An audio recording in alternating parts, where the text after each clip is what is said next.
이제 내가 살아도 주 위에 살고. 오늘 함께 읽을 하나님의 말씀 사도행전 19장 1절에서 7절입니다. 1절입니다. 아볼로가 고린도에 있을 때에 바울이 윗지방으로 다녀 에베소에 와서 어떤 제자들을 만나 이르되 너희가 믿을 때에 성령을 받았느냐? 이르되 아니라 우리는 성령의 계심도 듣지 못하였노라. 바울이 이르되 그러면 너희가 무슨 세례를 받았느냐? 대답하되 요한의 세례니라. 바울이 이르되 요한이 회개의 세례를 베풀며 백성에게 말하되 내 뒤에 오시는 이를 믿으라 하였으니 이는 곧 예수라 하거늘. 그들이 듣고 예수의 이름으로 세례를 받으니 바울이 그들에게 안수하매 성령이 그들에게 임하심으로 방언도 하고 예언도 하니 같이 모두 12사람쯤 되니라. 아멘. 성도 여러분들, 코로나 감염병 역경을 겪는 가운데 계절은 변함없이 흘러가고 있습니다. 7월이 지나고 새로운 달 8월이 시작되었습니다. 어려울 때일수록 감사한 일이 무엇인가, 감사를 찾아보는 것이 우리들에게 필요합니다. 지난 7월 한 달도 하나님의 은혜 가운데 평상을 유지할 수 있는 복을 받았지 않습니까? 사실 이 땅에 살면서 우리가 겪는 질병이 감염병만 있는 것이 아닙니다. 얼마 전 보도를 보니까 한국에 사는 한국 사람들 가운데 평균 연령을 두고 계산할 때 세 사람 가운데 한 사람, 즉 전 인구의 3분의 1이 암 경력을 가지게 된다고 합니다. 다시 말하면 한국 사람이면 3분의 1이 어떤 종류의 암이든지 암에 걸릴 찬스를 가지고 있다는 거죠. 이렇게 볼 때 암 가지고 나은 분들 감사하고, 또 암을 경험하지 않고 지금까지 살아온 우리들은 더 크게 감사해야 될 일인 줄로 믿습니다. 우리가 스스로 질병에 걸리지 않도록 조심하는 노력 꼭 필요합니다. 먹는 거 조심해야지요.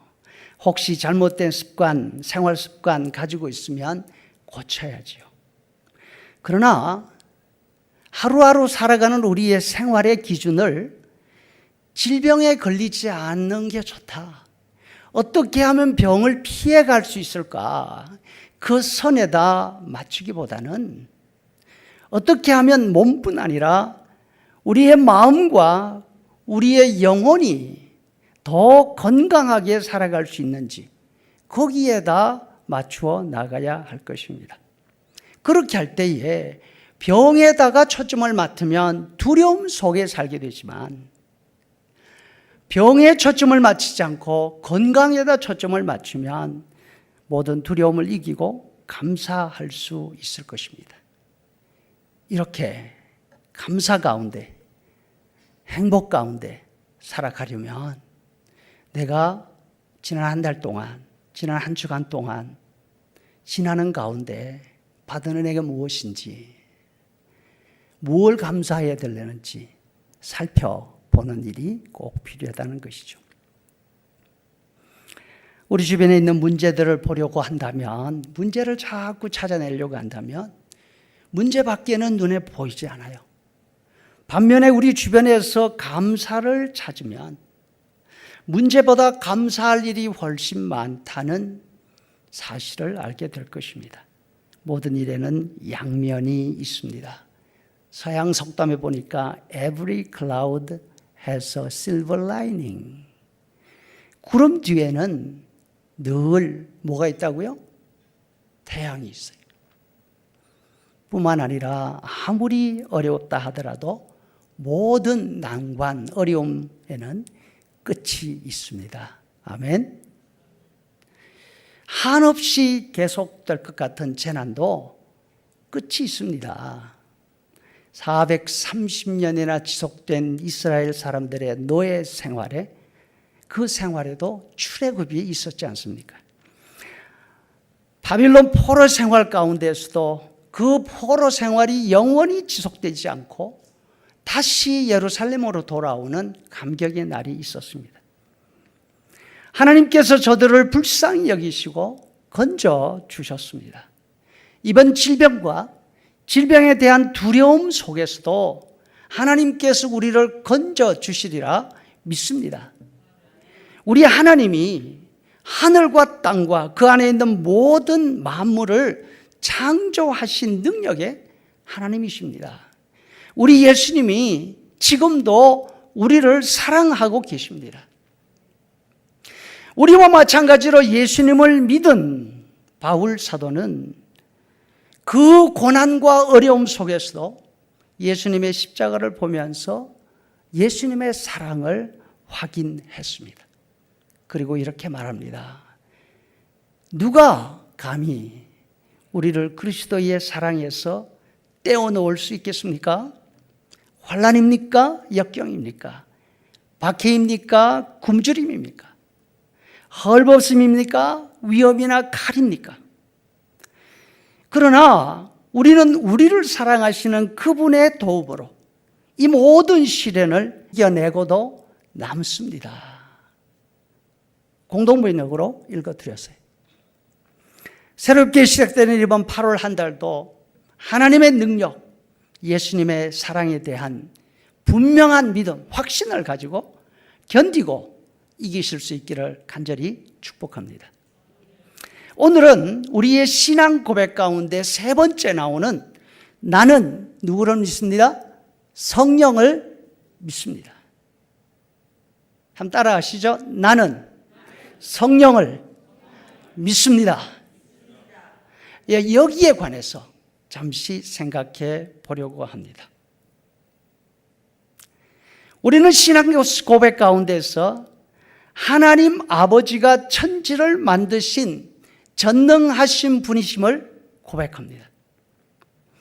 우리는 예수님이 사람으로 이 땅에 오시고 십자가에 죽으시고 부활하셔서 우리의 구원자가 되심을 고백합니다.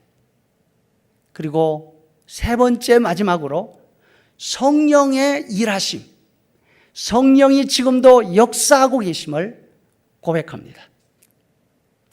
사도신경에서 우리가 고백하는 성령에 관한 부분은 성령이 교회를 세우시는 분이라는 거예요. 성령이 교회를 세우시는 분이라는 거예요. 천지를 창조하신 아버지 하나님, 십자가에 죽으시고 부활하신 예수님, 그리고 교회를 세우시는 성령님, 이것이 사도신경 신앙고백의 핵심입니다. 하나님 아버지가 없이 천지 창조가 있을 수 없잖아요. 예수 그리스도 없이 십자가 구원이 있을 수가 없잖아요. 마찬가지로 성령님 없이 뭐가 있을 수 없습니까? 답 다 드렸는데 뭐가? 교회가 있을 수가 없어요. 우리 그리스 교회 하나님 은혜 가운데 지금도 서 있는 이유가 바로 성령님께서, 우리가 고백하는 성령님께서 살아계시고 지금도 일하시고 계시기 때문인 줄로 믿습니다. 우리가 알듯이 바울 사도는 평생을 선교 여행으로 보낸 분입니다. 1차, 2차, 3차에 걸쳐서 당시 사람들이 알고 있는 세상 끝, 온 세상에 복음을 전하셨습니다. 예루살렘에서 체포되어 황제 앞에서 재판받기 위해 미결수, 아직 재판받지 못한 사람으로서 미결수의 몸으로 로마로 압송되어 갑니다. 2년 후 로마 감옥에서 석방됩니다. 땅끝 스페인까지 가서 복음을 전합니다. 그리고 복음 때문에 로마에서 죽음을 당합니다. 그런데 이와 같이 정말로 분주한 바울 사도의 전도 여정 가운데 늘 핵심에 중심에 자리 잡고 있는 도시가 하나 있는데 바로 에베소입니다. 바울 사도는 에베소에 대해서 유난히 큰 관심을 가지고 있었습니다. 두 번째 선교 여행을 시작하면서 바울 사도는 그 목적지를 에베소로 정하고 갑니다. 그러나 여러 가지 요인들 때문에 에베소로 가는 길이 번번이 막힙니다. 성령의 인도하심을 따라서 바다 건너 마케도니아로 건너갑니다. 그리스 지역을 다 돌고 마지막에 고린도까지 왔습니다. 이 긴 여정을 마치면서 선교여행 말미에 바울 사도는 하나님께 특별하게 약속한 사명을 만들어 놓고 그 일을 위해서 급하게 예루살렘으로 돌아가고 있습니다. 그런데 이 분주한 일정 가운데 에베소에 대한 마음을 접지를 못합니다. 배 타고 이동하는 가운데 잠시 짬을 내서 에베소에 들립니다. 단 하루밖에 낼 수 없는 시간이, 하루밖에 시간을 내지 못하는 짧은 시간이지만 바울 사도는 에베소에 들르고 싶어요. 마침 안식일이었어요. 에베소 회당에 들러서 유대인들과 토론한 후에 급하게 떠나면서 내가 곧 돌아오겠다고 약속합니다. 여러분, 바울 사도께서 얼마나 에베소를 소중하게 여기는지 지금 이야기하고 있는 거예요. 그리고 오늘 19장, 사도행전 19장이 시작이 됩니다. 사도행전 19장은 바울 사도의 3차 선교여행 일정의 시작입니다. 에베소를 향하는 바울 사도의 마음이 아주 급합니다. 예루살렘에서 에베소까지 가는 길은 아주 먼 여정이에요. 그렇지만 가는 길이 몇 가지 있습니다. 가장 먼저는 배를 타고 갈 수 있습니다. 배를 타고 가는 길은 먼 거리를 걷지 않아도 되니까 비교적 편해요. 그리고 안전해요. 반면 자기 정한 시간이 아니라 배 사정의 시간을 맞춰서 가야 하니까 내가 언제까지 도착하겠다? 그 일정을 내 마음대로 조정할 수 없어요. 다음으로는 로마 나라가 닦아놓은 군사도로가 있었습니다. 이 도로는 주변 해변 지역, 낮은 지역을 따라서 에베소까지 연결되어 있었어요. 군인들이 신속하게 이동할 수 있도록 마차가 갈 수 있는 정비된 일종의 고속도로였어요. 모든 조건이 다 좋아요. 그런데 한 가지 단점은 산을 피하고 강을 피해서 가다가 보니까 돌아가요. 그래서 거리가 멀어요. 지금 바울 사도는 마음이 급하잖아요. 먼 길을 돌아 갈 여유가 없어요. 배령을 이용할 마음의 여유가 없었어요. 조건이 좋고 평탄한 길이지만 멀리 돌아가는 로마 도로를 택할 수도 없었어요. 그래서 터키 산악지대를 지나가는 지름길로 가는 산길을 택한 거예요. 길이 험하고 곳곳에 숨어있는 강도의 위험을 감수해야 됐지만 빨리 갈 수 있어요. 시간을 단축할 수 있었어요. 1절에 나오는 바울이 윗지방을 다녀라는 말이 바로 그 말이에요. 윗지방 어디? 산길을 통해서, 산악지역을 통해서 이 말이죠. 험하고 위험한 산중 도로를 이용해서 바울 사도가 에베소에 왔다는 거예요. 바울 사도는 왜 이렇게 서둘러서 에베소로 가고 있을까요? 다시 1절에 그 해답이 있습니다. 바울이 윗지방을 다녀 에베소에 와서 뭐예요? 어떤 제자들을 만났어요. 바로 에베소에 있는 제자들을 만나고 싶어서, 만나기 위해서 그렇게 서둘러서 온 것입니다. 바울 사도는 지난 선교 여행 말미에 에베소에 단 하루 들렀다가 떠났지만은 그 마음 속에는 언제나 에베소가 있습니다. 그리고 자기가 떠나 있는 사이에 소식을 들었습니다. 에베소에도 복음이 전해졌고 그곳에 제자들이 생겼다는 거예요.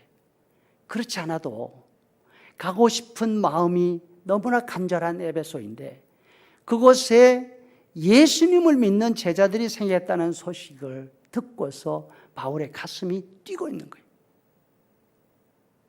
그 제자들이 도대체 어떤 사람들인지 궁금했었어요. 만나보고 싶었어요. 그리고 그들이 가지고 있는 믿음, 예수님을 어떻게 믿고 있는지 자기의 눈으로 확인하고 싶었던 거죠. 그래서 모든 일을 뒤로 하고 일정을 최소로 단축하고 에베소로 달려가는 거예요. 이렇게 서둘러서 에베소에 달려온 바울 사도께서 그곳에 있는 제자들을 만나서 질문합니다. 확인하고 싶어 해요. 뭘 확인하고 싶어 합니까? 너희가 믿을 때에 성령을 받았느냐? 이거 확인하고 싶어요. 바울 사도가 에베소에 도착하자마자 확인하고 싶었던 것이 제자들이 성령을 받았는가? 성령이 저들과 함께 계시는가? 그것을 확인하고 싶어요. 여러분, 우리가 잘 기억하지 못하고 마음에 잘 담아주지 못하지만 성령을 받는 일은, 우리 성령께서 우리와 함께 하시는 일은 교회들에게 이토록 중요합니다. 만약 바울 사도께서 오늘 우리 그리스 교회에 오신다면 가장 먼저 확인하고 싶은 게 뭘까요? 가장 먼저 던지는 질문이 무엇일까요? 이미 다 알고 있잖아요. 너희가 예수님 믿고 있는데 성령을 받았는가? 이 질문을 던지실 겁니다. 바울의 질문에 에베소 제자들은 이렇게 대답합니다. 아니요. 성령께서 우리와 함께 하셔야 한다는 사실을 우리는 처음 듣습니다. 바울 사도가 볼 때에 에베소 성도들의 믿음은 너무나 좋았어요. 그 내용에는 잘못된 점이 없었습니다. 바울 사도가 예수님에 관해서 더 이상 에베소 성도들에게 말하지 않는 이유가 거기 있는 거예요. 예수님에 관해서 바로 알고 있었어요. 예수님에 관해서 열심으로 믿고 있었어요. 그런데 그들은 성령에 관해서 알지 못하는 거예요. 바울 사도가 그들에게 안수하자 성령이 임하십니다. 에베소에 있던 제자들은 12사람에 불과한 작은 모임이었어요. 그런데 성령께서 저들과 함께 하시자 에베소 제자들은 그 크고 부여하고 넓은 에베소 사회 전체를 변화시켰습니다. 점을 치고 마술로 사람들의 마음을 빼앗던 당시의 종교 지도자들이 예수님을 믿게 되었습니다. 경제적으로 큰 손실을 감수하면서 자기들이 지금까지 편안하게 먹고 살던 생업을 포기합니다. 너무나 놀라운 일이에요. 같은 업종에 종사하고 있는 사람들 가운데 예수님을 믿지 않는 사람들은 이 사람들 때문에 생계의 위협을 받게 됐잖아요.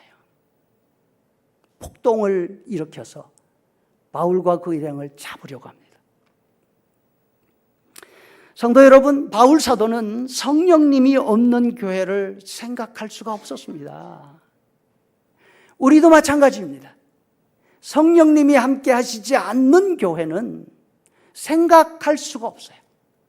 어떤 사람들이 이렇게 말합니다. 성령님이 함께 하시지 않는 교회는 교회가 아니다. 그게 아니에요. 교회는 교회야.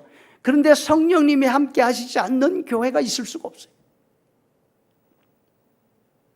그래서 우리의 신앙 고백에 대해서도 성령님에 관한 생각이 들어있는 거예요. 그리고 고백이 들어있는 거예요. 우리 교회도 하나님이 세우신 교회입니다. 다른 것들보다 먼저 생각하고 기도해야 할 제목이 우리에게 있습니다. 에베소 교회와 같습니다. 우리 교회는 하나님 아버지와 예수 그리스도에 대한 바른 믿음을 가지고 있습니다. 아멘. 이 바른 믿음 위에 마음에 꼭 담고 있어야 되는 내용이 우리가 사도신경으로 신앙을 고백할 때마다 고백하는 성령에 관한 고백이 있어야 해요. 교회에는 반드시 성령님이 계셔야 한다는 이 사실을 마음속에 담아 두시기를 바랍니다.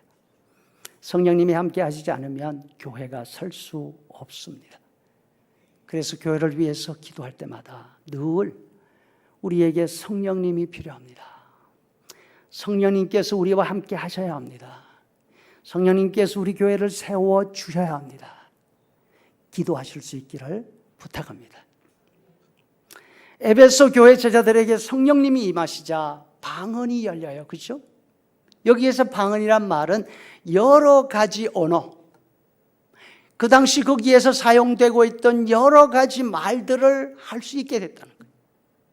그리고 예언을 했다 하십니다. 여기서 말씀하시는 두 가지 은사는 어떤 모양으로 어떻게 나타났는지 우리가 지금 이 성경을 통해서 해석하기는 쉽지가 않아요. 그러나 에베소 제자들에게 성령이 임하심으로 왜 여러 가지 언어로 말하는 일이 필요했는가? 그 이유, 그 동기는 우리가 추측해서 알 수가 있습니다. 당시 에베소는 소아시아 지방의 중심 도시였습니다. 그곳에는 로마 사람, 헬라 사람뿐 아니라 그 지역에 있는 많은 사람들, 많은 인종들이 어울려서 살고 있었습니다. 그래서 거기에는 언어가 너무나 다양했어요. 에베소 제자들이 성령님의 도우심으로 여러 가지 언어를 말할 수 있었다 그러잖아요. 이것은 그동안 인종과 언어의 차이로 소통할 수 없었던 사람들이 이제는 그와 같은 제약을 넘어서서 다른 사람들과 소통할 수 있게 되었다는 거죠. 여러분, 우리는 한 가지 말을 하는데도 소통이 잘 안 되잖아요. 그러나 성령이 일하시면, 성령이 교회를 세워가시면 가장 먼저 일어나는 일이 뭐라고요? 말이 통해요. 소통이 일어나요. 마음을 이해할 수 있게 돼요. 하나님께서 이와 같은 은혜를 우리 교회와 우리 모두에게 주시기를 축복합니다. 교회 안에서, 교회 밖에서 언어가 같든지 틀리든지 서로의 말이 통하게 되는 일이 성령이 오시면, 성령이 함께 하시면 우리들에게 나타나는 은혜라는 것입니다. 다음으로 이렇게 다양한 언어, 소통이 되는 말을 가지고 제자들이 뭘 말했을까요? 바로 예언이라 그러죠. 예언, 그죠? 여기에서 예언은 자주 이야기하지만 앞으로 일어날 일들을 알아맞히는 점이 아니에요. 하나님의 말씀을 똑바로 알고 하나님의 말씀을 똑바로 전달할 수 있게 됐다는 거죠. 다시 말해서 에베소 제자들은 언어의 제약 때문에 어려움이 많은 그곳에서 성령님의 도우심으로 언어가 다른 사람들과도 소통할 수 있게 되었고, 그래서 저들에게 하나님의 말씀, 예수님에 관한 이야기를 정확하게 전달할 수 있다는 거죠. 그렇게 하자 놀라운 사건들이 벌어지는 것입니다. 이 소통의 문제는 나중에 바울 사도께서 에베소 교회에 보낸 편지, 뭐죠? 에베소서. 그거를 보면 거기에도 말이 통하는 소통이 얼마나 중요한지를 알 수 있습니다. 바울 사도는 이 편지에서 강조합니다. 하나됨을 강조하고 평안을 강조해요. 하나님의 그리스도의 몸인 교회를 세워가는 일은 더 많은 사람이 모이고 더 많은 재물이 모이고 더 큰 건물을 가지는 그것이 하나님의 교회를 세워가는 것이 아니라 바로 서로 소통됨으로써 하나 되고 평안이 있는 그거를 일으킨다는 것입니다.